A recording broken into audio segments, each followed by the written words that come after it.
So this video is gonna save you time, effort, energy, and money as you start your new local DJ residency.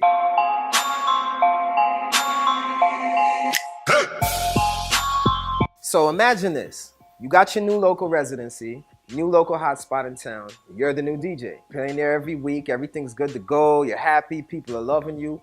Bam! They hit you with the axe. We're sorry, but last week was your last week. What do? It's a cutthroat business, it's just what it is. Rule number one, always have a contract. Just need to make sure you have something in writing so you know that whoever it might be that hired you is willing to put their money where their mouth is. People talk a good one in this business. So you need to know how much amount of time for how much amount of dollars. If they're only willing to sign a contract for one night, then you know they're not that serious about you right now. If they talk a good one and say, hey, we need you all summer, this is gonna be your new summer residency, well, that needs to be in the contract. It should state how many days and how much you're getting paid for those days. Remember, as a DJ, you get paid by your dates, right? So if you get blocked out for a summer, you know whatever days that you get booked, those are marked off on your calendar.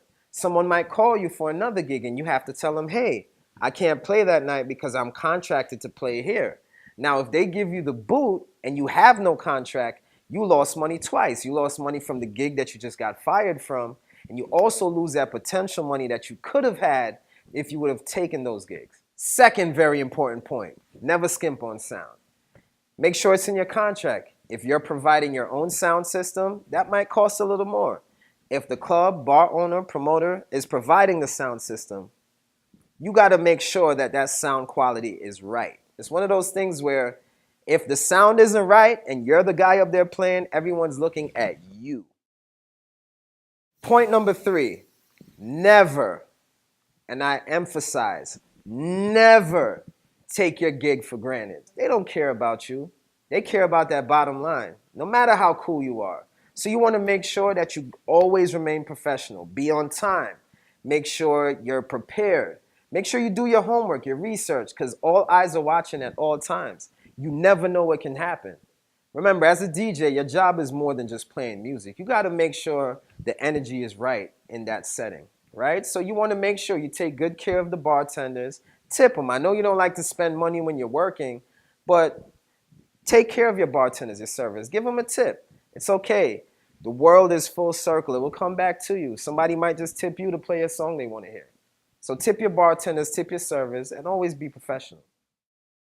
So point number 4, remember, they're hiring you for something specific, whether it be 80s night, open format night, 90s night, whatever the theme of that night is, stick to your guns. Because one day you're playing 80s night and a random guy comes up and wants to hear Migos. That guy's never going to be there again. And even if he is, that's not the theme of the night. Now, you do have rare instances where he gives you a really large tip, and you can appease him by playing one song, but never get off track and going too far off track from the theme of the night. Stick to your guns. Stick to the plan. If you're hired to do this, do it and do it well. Okay, point number 5. If you ask me, this should probably be point number 1. Don't where you eat. Let me rephrase that. Don't in your own backyard. In other words, there's plenty of sand at the beach. You're the DJ.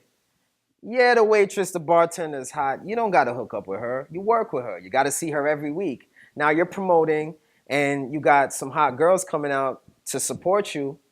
And now the bartender's giving them a hard time. Why? Because you're dealing with her. When I say hot girl, I speak this way as a heterosexual male.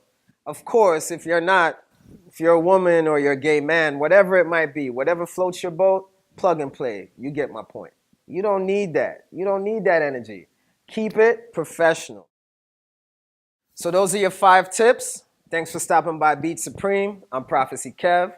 And thanks for tuning in. And listen, if you want more information or some private DJ lessons, hit the link below. Feel free to contact us. If you got any questions, just leave a comment below. Thanks for stopping by.